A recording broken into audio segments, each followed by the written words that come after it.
Hey y'all, I'm Carolina Tony. Thank you for stopping by my channel.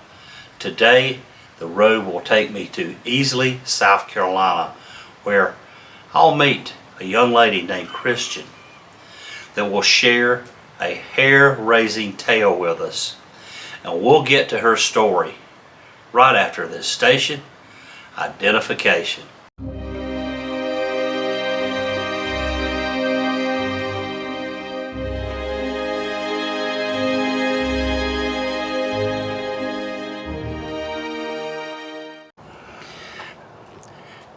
Today we're going to be meeting with a young lady by the name of Christian that actually lives here on Onyx Lane.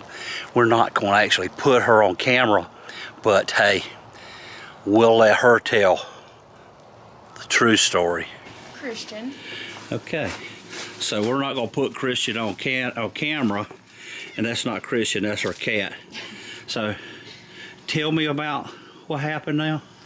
I was pregnant with my firstborn child, and nobody seems to believe me, but it was in the middle of the night, and I was home alone, and something very forceful had just grabbed me and picked me up by my hair and my throat. I could not breathe, and it had just slammed me into the wall and dropped me. And next thing I had noticed, I had just like went to my bed and tried to like curl up, and there was a handful of my hair laying on my pillow, and I just picked it up. I threw it away. I didn't want nothing to do with it. And shortly after, like, my pregnancy had went on and everything, and my son was born, and he would just wake up with claw marks down his chest, his back, and he'd be in the footy pajamas with the mittens on and everything. There was no way he could do it to himself. I didn't have animals at the time. He slept in a little co-sleeping bassinet in the bed with me. There was nothing that could do it to him. He would always stare up into the corner of my room, up into the ceiling, and scream bloody murder. His toys would be turned off and come on and just blare at night in the middle of the night.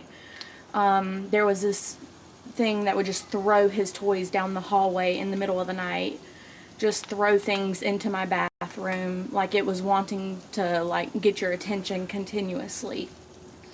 In the middle of the night, you can hear a newborn baby crying and screaming outside. I've had my friends come over and continuously make me come outside and hunt for a crying, screaming newborn baby, and we can never find it. There is like this tall, very skinny, cloaked man dressed all in black with these piercing green eyes that is in my house. He comes out randomly. He's evil. And there's children that play pranks. There's two of them. There's a little boy and a little girl. They play with my children. They're not evil. They're not mean. They just like to play pranks when you don't play with them. And they'll sit there and roll the ball back and forth down the hallway with my children. They talk to my children and everything. And then there is something that I cannot see, but my son can. He's autistic. He's 4. And in his room, he will not sleep in his room because he is terrified of whatever is in his room. And it just terrorizes him. My son will come out with random bruises on his body, random scratches on his body. He won't even go in his room, so I have his room blocked off. My son busted his window at 2 years old because there was something in his window that he was so terrified of. He has busted 2 TVs when they were off and unplugged because there was something in his TV that he was terrified of at 2 years old in his room. So he is blocked off from his room. Dang. So yes. So now, and this all happens at your house. Yes. But what about your neighbors? Same type of stuff? There's been many reports of things happening in that home. When growing up, I had a friend that lived there. They don't live there anymore. But he had many things happen there. There's been reports before he lived there of witches taking a man's soul to the point where his mother had to newspaper anything that had a reflection in it because she would see her son's reflection begging her to save him. And then there, in the cul-de-sac over here, there's been reports of cloaked men standing in a circle with their dogs having meetings and stuff like that.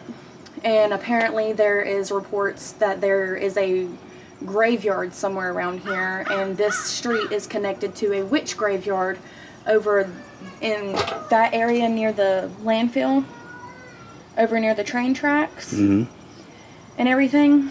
So I've actually had my house blessed and everything, and when they put the necklace of protection on me, I was pregnant with my daughter, my second born, and I had my son in my arms, and it felt like as soon as they put the necklace of protection on me, something was trying to rip my son out of my arms. You just take my car. I woke up the next morning with bruised handprints on my arms where something was literally trying to rip him from me.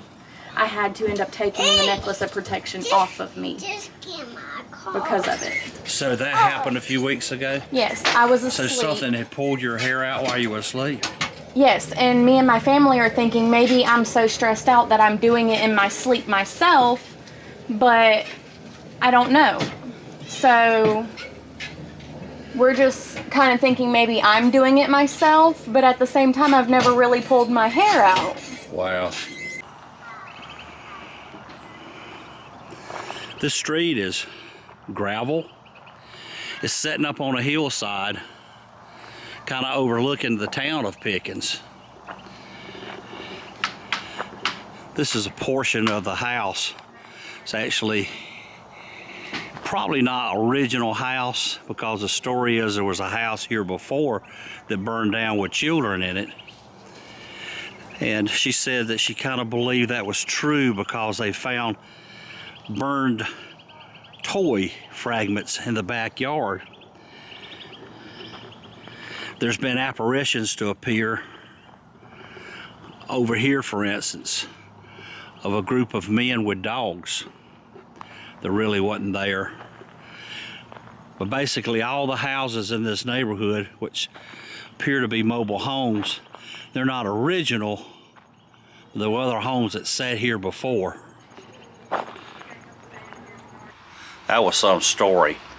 I know there wasn't a whole lot to watch, but it was the story that I was after. I hope you enjoyed it. I'll have to say, I had a hard time sleeping that night. Again, thank you for watching. If you hadn't subscribed yet, be sure to go below and subscribe. And if you like this video, give me a big old thumbs up. Be sure to tell your family and friends. For now, y'all have a good day.